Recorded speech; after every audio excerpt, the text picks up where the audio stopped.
Chapter Select is a series all about video game narratives, meaning this video is full of spoilers for Ghost of Tsushima, with the ending being discussed pretty much out of the gate. You have been warned. This week, the PS5 has seen the release of Ghost of Tsushima Director's Cut, and it's got me thinking back to the ending and the choice that it presents the player. If you're unfamiliar with Ghost of Tsushima, it's an open world game from Sly Cooper and infamous dev Sucker Punch, set in the time of the samurai in ancient Japan.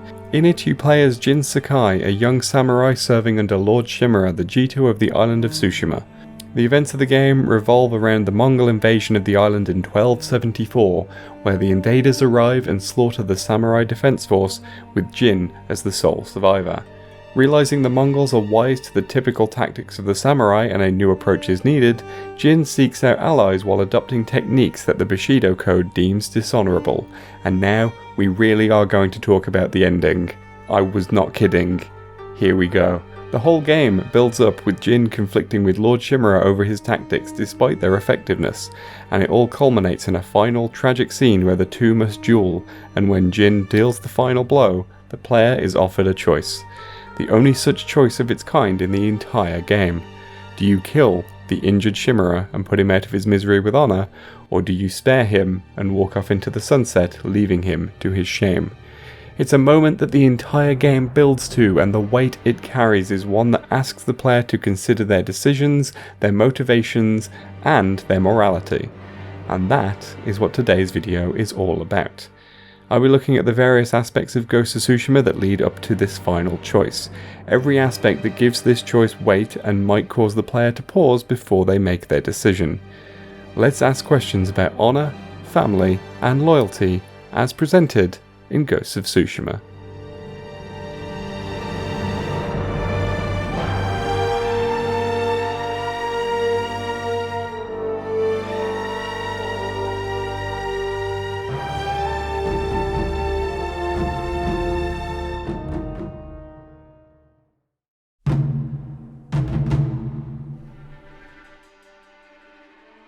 Ghost of Tsushima's story is not a complex one on the surface.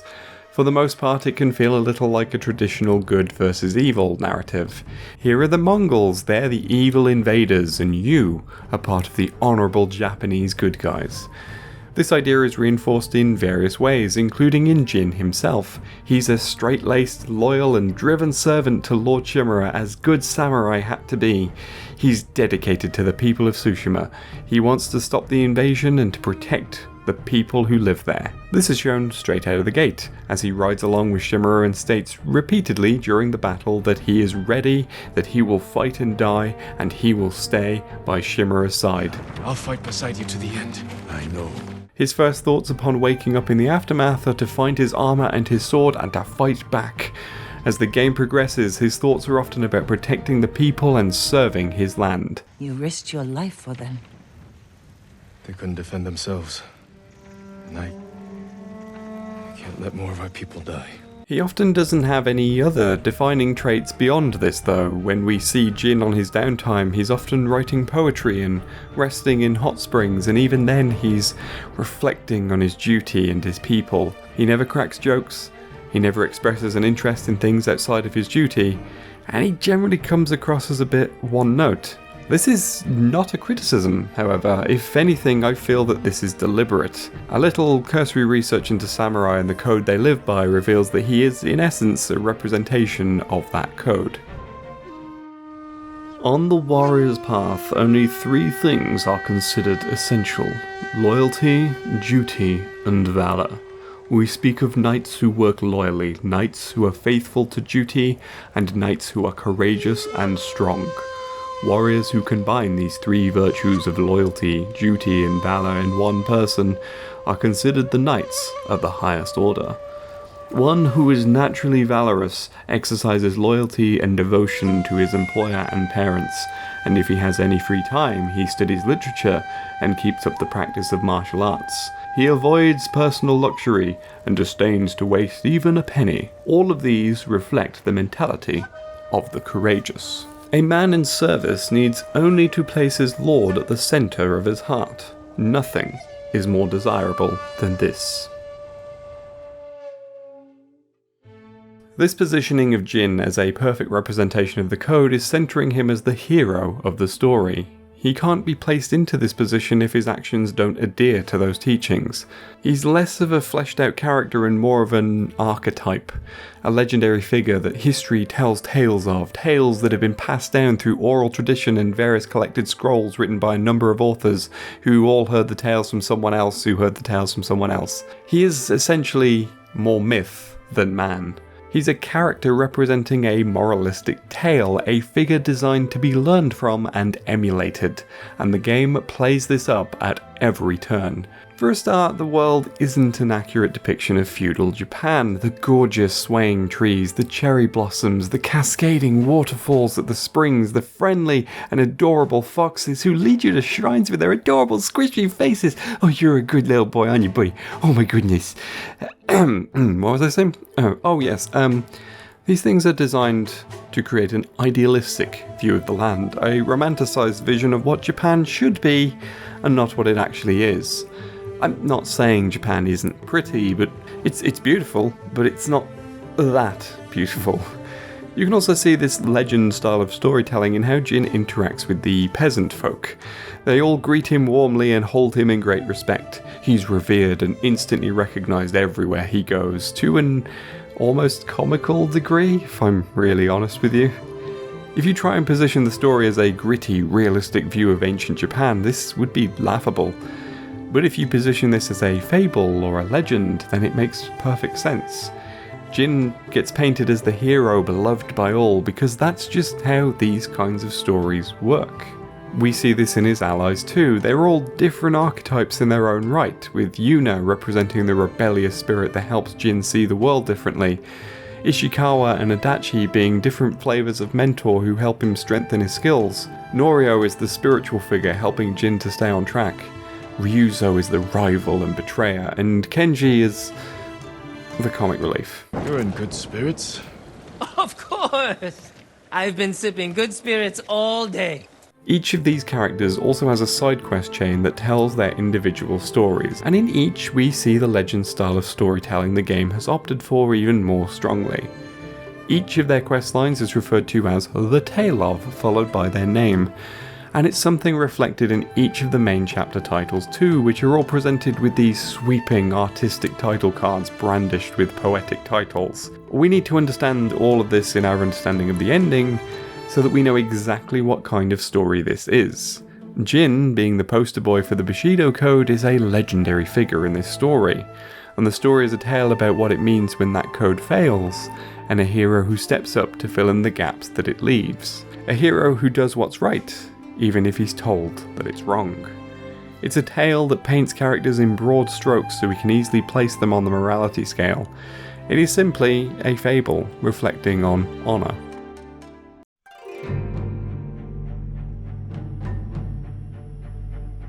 Central to this tale is the conflict surrounding Jin and his relationship to the code that defines the politics of his society.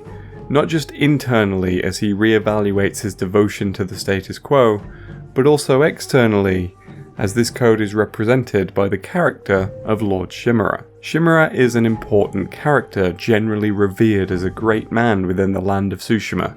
He is the Jito, the lord in charge of the island, and Jin serves him with devotion and respect as one of his samurai. But aside from this political relationship, there's a family relationship too. Shimura is Jin's uncle, and the two have been close due to this for years. Jin's father died when he was young, and we only really see him in a flashback, and even then his armour conceals his face from us in the audience. But it's clear that Jin held a great respect for him, honouring him in the way that a good boy in feudal Japan was supposed to. But following his death in battle, Jin becomes head of the Sakai household at an incredibly young age and needs aid. This is where Shimura steps in. He becomes a father figure to Jin during this time, training him in the ways of the warrior and assisting him in heading up the household. The two are shown bonding in a series of cutscenes where Jin is taught swordplay and the honourable way a samurai must swing his sword. Shimura instills in Jin a strong sense of honour, working from the Bushido Code to the letter. Jin is taught to respect his family and his lord. He is taught that only cowards strike from the shadows and that a true warrior faces his enemy eye to eye. He is taught many things that the Bushido Code holds to be true, and he takes all of this to heart. Jin looks up to Shimura, hanging on his every word and following the code as it's passed down to him. As his lord and father figure, Jin accepts that he must respectfully follow his wishes and does so without hesitation. Tell me the virtues that guide us. Loyalty to our Lord, control over our emotions, and You know this. honor. To fight bravely and uphold the legacy of Clan Sakai. Those are your father's words. What does honor mean to you? I guess protecting people. The ones who can't fight for themselves. You have a good heart. But first, we must show everyone that we serve our Lord with courage, integrity, and self-control. And then almost every samurai in Tsushima is murdered in cold blood on the beach when the Mongols arrive, and it's here that Jin hesitates.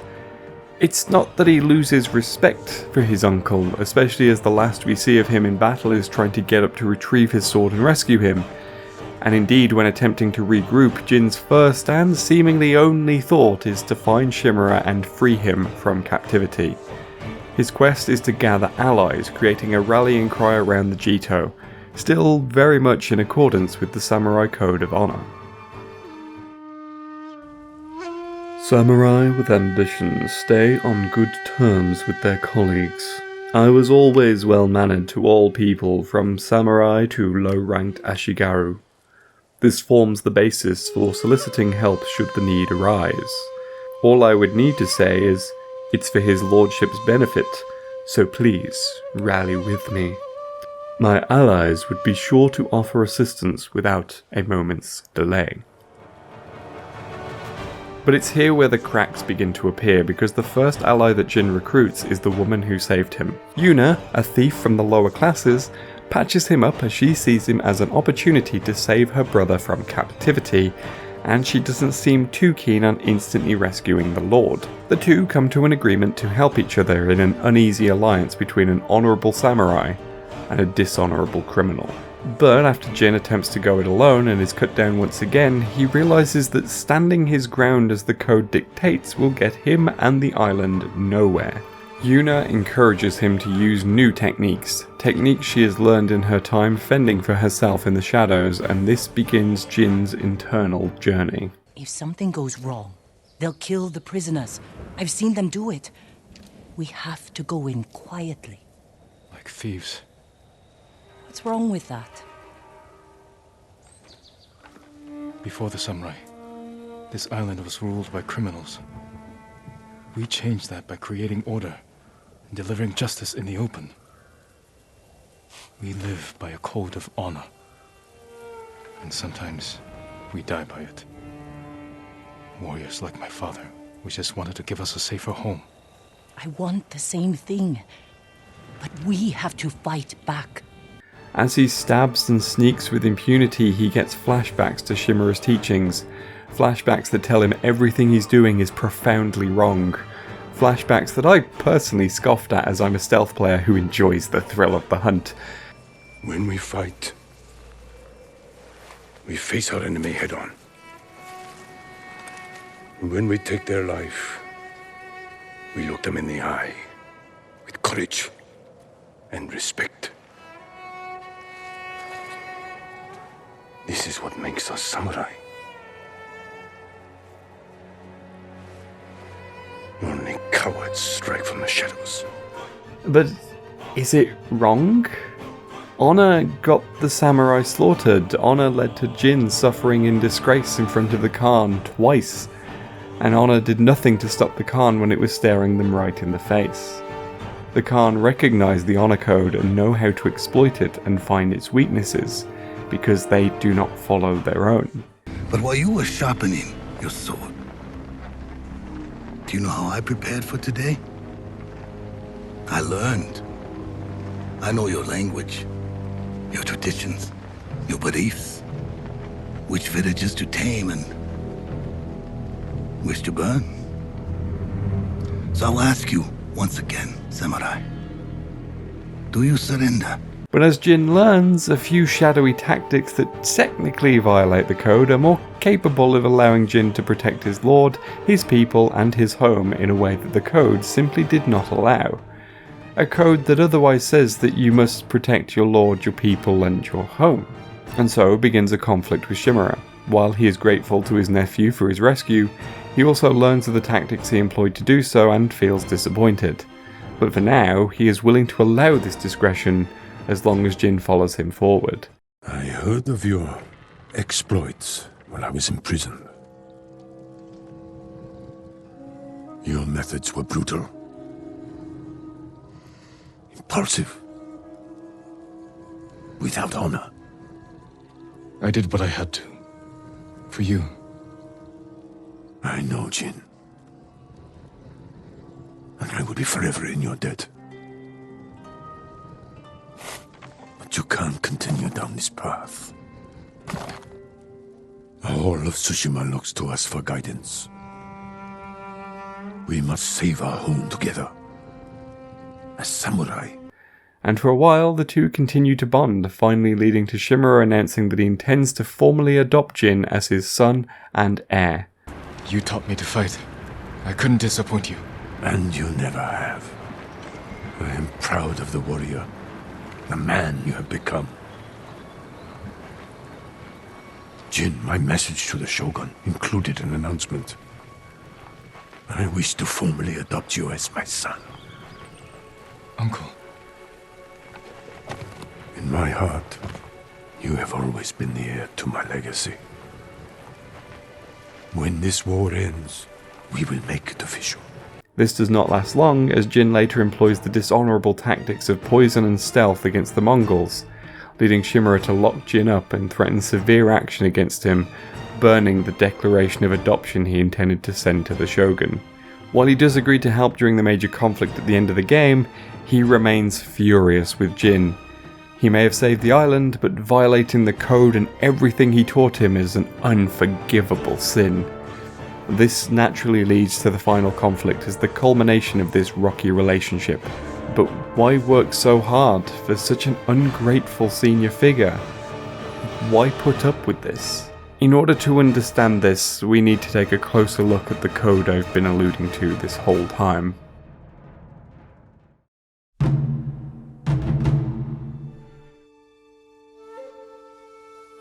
Samurai lived their lives by a code, the Bushido, or the Way of the Warrior. This was often taught by masters to their students and passed down from generation to generation. It survives today in all Japanese legal texts and works such as Tsunetomo Yamamoto's Hagakure, or Shigasuke Taira's Bushido Shoshinshu. And reading these texts, it's easy to see where Shimura's mind is throughout Ghost of Tsushima.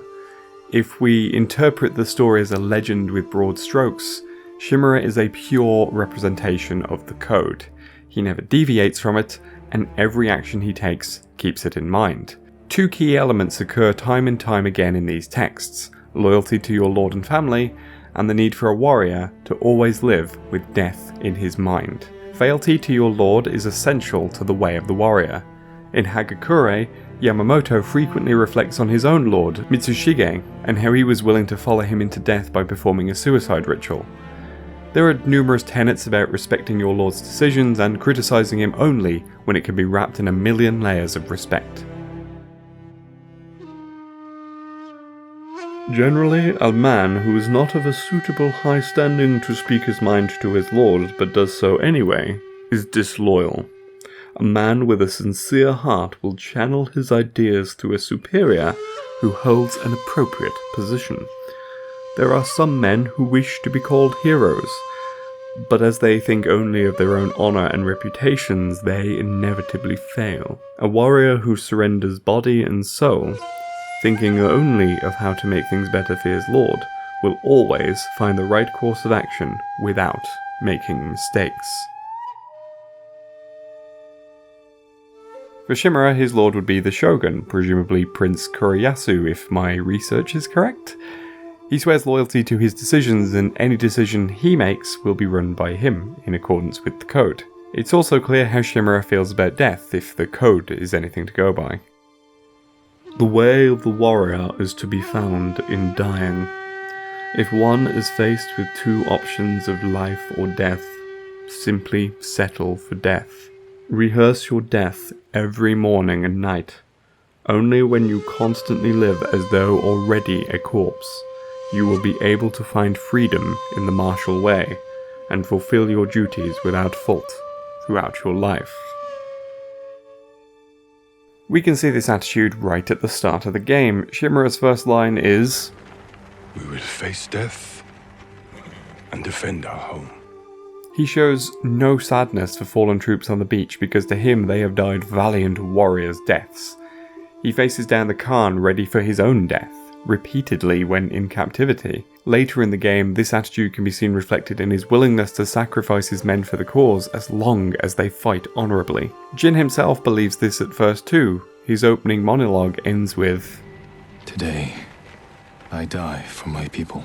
The Bushido is an interesting read from a modern Western perspective. Many parts of the texts are reasonable, encouraging a lifestyle devoted to respecting others, seeking counsel for your ideas, and discouraging antisocial behaviour. It also surprisingly dedicates a lot of its time reminding the upper-class samurai to respect the lower classes, even if it does so through the lens of them being the Lord's property. But then it slips into petty moralising and views that are laughably outdated by today's standards. References to women within the texts are almost entirely about the importance of her subservience to her husband, and Tyra references domestic abuse as dishonourable simply because, as we all know, women are weak, fragile creatures and can't fight back. Yeah, you know. Reading this while watching Jin's first meeting with Yuna in Ghost of Tsushima feels like a subversion of that attitude. But then there are also endless references to sexual abstinence and rigid etiquette equivalent to British schoolmasters caning boys for putting elbows on the dinner table. And then there are parts of the text that have all the grace and wisdom of newspaper columnists criticising millennials for eating avocado toast. And as a mental health advocate, don't get me started on this one. The point of mentioning all of this is to indicate that the code, while respectable in some areas, was a code of ethics deemed to be the correct way to live your life, but was made by flawed humans seemingly unwilling to recognise their own flaws. This is not unique to the Bushido Code, of course, as these same problems can be seen in religions, in political ideologies across the world and throughout time. And this is where Ghost of Tsushima comes in, a tale that criticises the rigid nature of this code. Shimura is willing to sacrifice and be sacrificed, but in the face of a new enemy, this code of honour is meaningless. The Mongols don't care about the code and in fact have actively learned it and are working around it in order to succeed.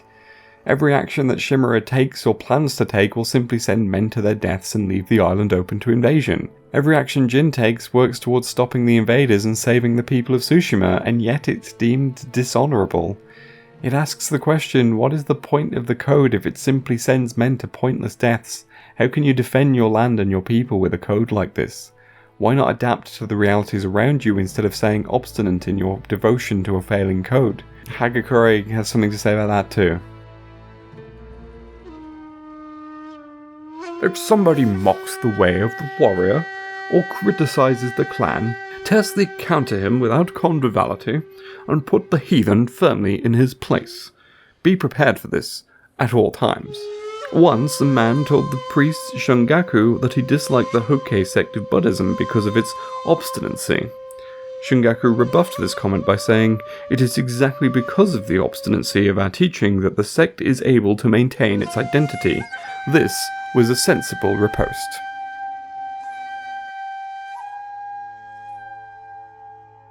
And so we come back to Shimura, a man dedicated to his code. So devoted, in fact, his rallying speech to his troops at the start of the game starts with the word tradition. And not only is this devotion sending men to their deaths, it's damaging to his relationship with his beloved nephew and potential adopted son. Shimura is not a heartless man, and there are more than enough indications throughout the story that he adores his nephew as if he were his own son. But due to the samurai's need to hold in their emotions, there's a sternness and a distance to his love. He coats his love in tradition, honor, and ceremony, holding true to the rigidity and restrained emotion of Bushido. And then it directly interferes as he is forced to make a choice between love for his family and love for tradition. And he chooses tradition, an abstract concept, over his flesh and blood family, which is summed up nicely in this exchange. You have no honor, and you are a slave to it. And I believe this is where we came in.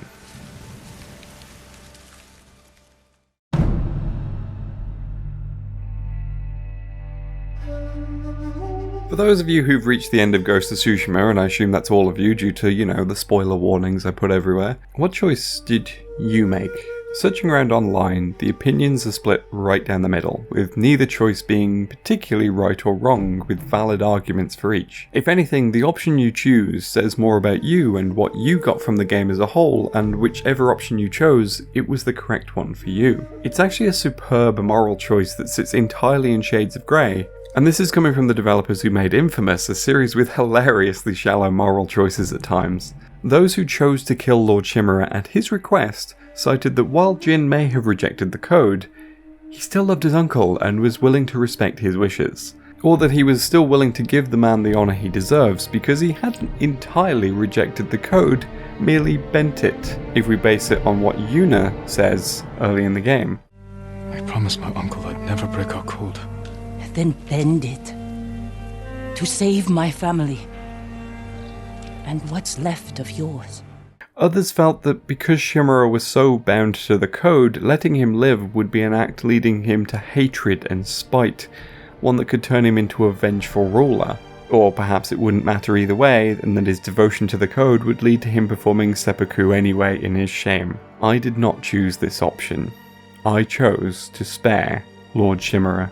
For me, it felt like a natural conclusion to Jin's story arc. His story is one of being raised in a system that no longer feels fit for purpose. He violates the code he was brought up on time and time again, sometimes to great shame to himself. But every time he does this, there's a favourable outcome.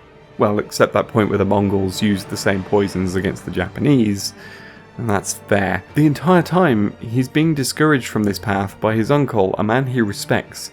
And despite his tactics leading to the victory and salvation of the people of Tsushima, tradition says he's wrong. A tradition that would rather send countless men to their deaths than benefit the people the tradition is supposed to serve. But I also couldn't get past just how much honor had severed a loving family relationship. Chimera and Jin truly love each other as almost father and son, but their disagreement on the code has torn them apart and forced them into a duel to the death.